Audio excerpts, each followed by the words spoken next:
Shalom kasih Kristus. Sudah siapkah menerima berkat Tuhan di mana berkat tersebut tidak berdampak kepada hal negatif?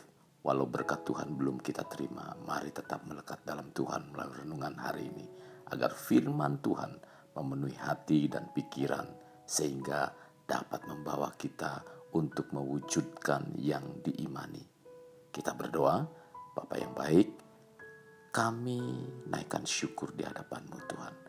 Biarlah hari demi hari kami terus dipenuhi dengan kebenaran firman-Mu, di mana firman terus makin berakar dalam hati pikiran kami, sehingga kami dapat bertindak sesuai dengan apa yang menjadi rencana-Mu Tuhan. Tuhan, pimpin kami, biarlah firman ini terus semakin menjadikan kami beriman semakin kuat di dalam Engkau, di mana iman bukan hanya sekedar kami ketahui, tetapi kami dapat mewujudkannya dalam tindakan kami. Ini doa kami dalam nama Tuhan sekali berdoa. Amin. Kasih Kristus melekat dalam Tuhan bertema mewujudkan yang diimani. Terdapat dalam Pengkhotbah 9 ayat 10a, demikian firman Tuhan, segala sesuatu yang dijumpai tanganmu untuk dikerjakan, kerjakanlah itu sekuat tenaga. Banyak orang merasa bahwa pekerjaan yang sedang mereka tekuni sekarang tidak membawa sukacita dalam hidup mereka, tetapi malah membebani hidup mereka, sehingga membuat mereka merasa lelah dan tertekan.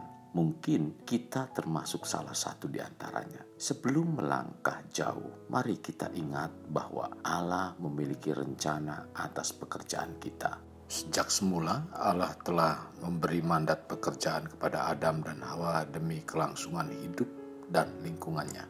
Hal ini dituliskan oleh Musa ketika menerima wahyu Tuhan untuk menulis kitab Taurat. Dalam Kejadian 2 ayat 15 dikatakan, Tuhan Allah mengambil manusia itu dan menempatkannya dalam Taman Eden untuk mengusahakan dan memelihara taman itu. Jadi, untuk mewujudkan hasil yang akan dinikmati secara berkesinambungan, Adam dan Hawa harus mengusahakan dan memelihara. Maksudnya, berkat Tuhan akan kita alami melalui pekerjaan yang kita lakukan. Ini yang namanya mewujudkan yang diimani. Bila kita memahami pekerjaan yang kita lakukan yang berdampak pada pemberian berkat dari Tuhan, maka kita tidak akan melakukan pekerjaan itu semaunya, seadanya, atau melakukannya dengan cara yang biasa-biasa saja. Dalam Pengkhotbah 9 ayat 10a, segala sesuatu yang dijumpai tanganmu untuk dikerjakan, kerjakanlah itu sekuat tenaga. Jadi, janji Tuhan bukan hanya diimani, melainkan harus kita wujudkan dengan tindakan sampai digenapi. Mewujudkan yang diimani perlu divisualisasi. Maksudnya, membayangkan hal itu terjadi dengan mengungkapkan perencanaan, baik tulisan maupun gambar. Sebagaimana yang dikatakan dalam Ibrani 11 ayat 1, iman adalah dasar dari segala sesuatu yang kita harapkan dan bukti dari segala sesuatu yang tidak kita lihat. Tindakan ini akan mendapatkan apa yang diimani lebih cepat dengan mengaktifkan seluruh pikiran kita tertuju kepada apa yang Tuhan firmankan. Sehingga otak dalam alam bawah sadar kita akan dipenuhi dengan janji-janji firman Tuhan tersebut. Dalam membuktikan visualisasi, Universitas Harvard melakukan uji coba mempelajari hal baru, di mana para peneliti menemukan bahwa murid-murid yang terlebih dahulu melakukan visualisasi memperoleh tingkat ketepatan mendekati 100%. Sementara murid-murid yang tidak melakukan visualisasi hanya mencapai tingkat 55%. Dengan membayangkan lalu mewujudkan yang diimani membawa otak kita akan berpikir lebih banyak.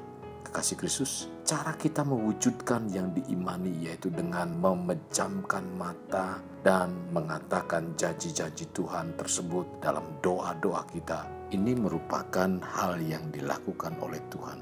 Contoh, ketika Tuhan berfirman kepada Abraham yang akan menjadi bapa segala bangsa, lalu Tuhan mengajak Abraham untuk melihat pasir di laut dan bintang di langit. Inilah yang dimaksud memvisualisasi. Kasih Kristus, untuk dapat mewujudkan yang diimani memang tidak mudah.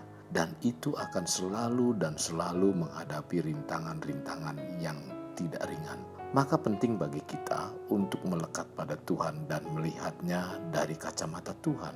Percayalah, tidak ada yang terjadi tanpa seizin Tuhan, dan Tuhan selalu punya rencana setiap apa yang terjadi dalam hidup kita. Ingat, ketika bangsa Israel hendak masuk ke tanah perjanjian, mereka dihalangi dengan tembok Yeriko dan Tuhan dapat menghancurkannya. Ketika Abraham hendak diberkati keturunan dan menjadi bapa dari segala bangsa, dihalangi dengan usia dari Sarah yang tidak memungkinkan untuk memiliki keturunan, tetapi semuanya itu diruntuhkan. Apa yang meruntuhkan semua itu?